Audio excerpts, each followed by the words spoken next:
પૂર્વ નાયબ મુખ્યમંત્રી અને ભારતીય જનતા પાર્ટીના દિગ્ગજ નેતા નીતિન પટેલ છે અવારનવાર છે એ ચર્ચાનો વિષય બનતા હોય છે। તે પોતે આખાબોલા સ્વભાવના છે ને સાચું છે તે મોઢે મૂઢ કહેતા હોય છે, એટલે ઘણી વખત તેના નિવેદનો છે તે હેડલાઇન બનતા હોય છે, સતત તેના પર ચર્ચાઓ થતી હોય છે। પછી કોઈ પાર્ટીને લઈને હોય, કોઈ એક પક્ષના જે નેતાઓ છે તેના કામને લઈને હોય છે ને ઘણી વખત છે એ કહેવાય છે કે ધર્મને લઈને પણ તેમનું નિવેદન આવતું હોય છે। ત્યારે ફરી એક વખત એમનું સ્ફોટક નિવેદન આવ્યું છે, તેના વિશે જ આ વિડીયોમાં વાત કરવી છે। નમસ્કાર, BS9 TV ન્યૂઝમાં આપની સાથે હું ભગવતી વિશાવડિયા।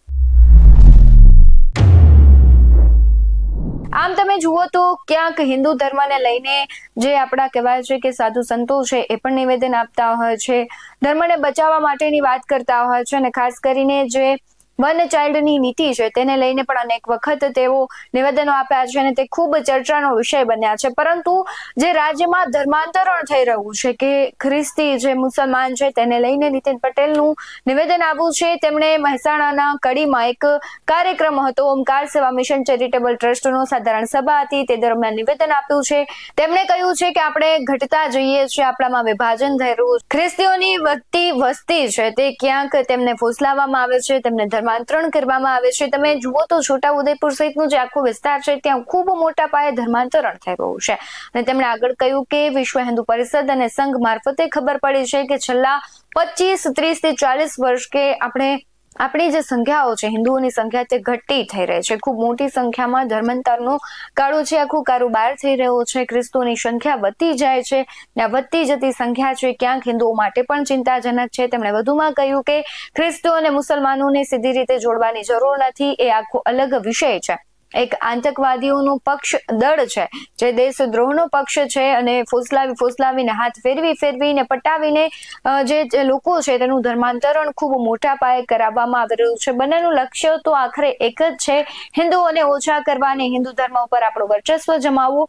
ખાસ કરીને તેમણે આગળ કહ્યું કે આ વર્ચસ્વ જમાવવા ખ્રિસ્તીય મશીનરી બહુ જ ચાલાકીથી ધર્મ પરિવર્તનનું કામ કરે છે। બીજી તરફ નિશાળ, કપડા, દવાખાનું ખોલે, હોસ્ટેલ ખુલે અને પેલા લોકો છે હિંસક રીતે એક જ વાત કરીને એમનું કામ કરે છે। ખાસ કરીને નીતિન પટેલ કહે છે કે આ બંને પરિબળો છે તેની સામે લડવા માટેની હું મારી સ્ટ્રેટેજીની વાત કરું છું। શું કહી રહ્યા છે નીતિન પટેલ, તેના પર વાત કરીએ। ડોક્ટર કે બીપી છે એટલે પેલા રાતે ઊંઘ ના આવે અને જે ભણેલો ગણેલો ના હોય, મજૂરી કરી ઘસઘસાટ મૂકી જતો હોય ને, બીપીની ચિંતા નહીં, સુગરની ચિંતા નહીં, કશાની ચિંતા નહીં, પણ ખબર પડે એટલા પણ ચિંતા થાય। એમ અત્યારે વિશ્વ હિન્દુ પરિષદ મારફતે, સંઘ મારફતે આપણને ખબર પડી છે છેલ્લા 25, 30, 40 વર્ષથી કે આપણે ઘટતા જઈએ છીએ, આપણામાં વિભાજન છે, ખ્રિસ્તીઓની સંખ્યા વધતી જાય છે, વસ્તી વધતી જાય છે।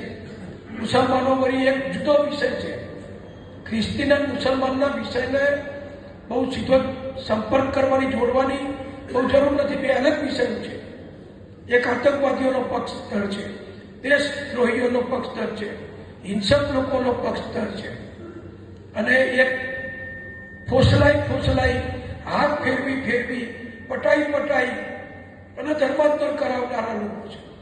બેનું લક્ષ્ય તો એક જ છે કે હિન્દુઓ ઓછા કરવા, હિન્દુ ધર્મ ઉપર આપણે વર્ચસ્વ જમાવવું। આ વર્ચસ્વ જમાવવા ક્રિશ્ચિયન મિશનરી એ બહુ સિફતપૂર્વક, બહુ સલુકાઈથી એ ધર્મ પરિવર્તનનું કામ કરે છે। કપડા આપે, ભણાવે, દવાખાનું કરે, નિશાળ કરે, હોસ્ટેલો કરે અને પેલા લોકો એમની રીતે હિંસક રીતે એક જ વાત કરી એમનું કામ કરે છે।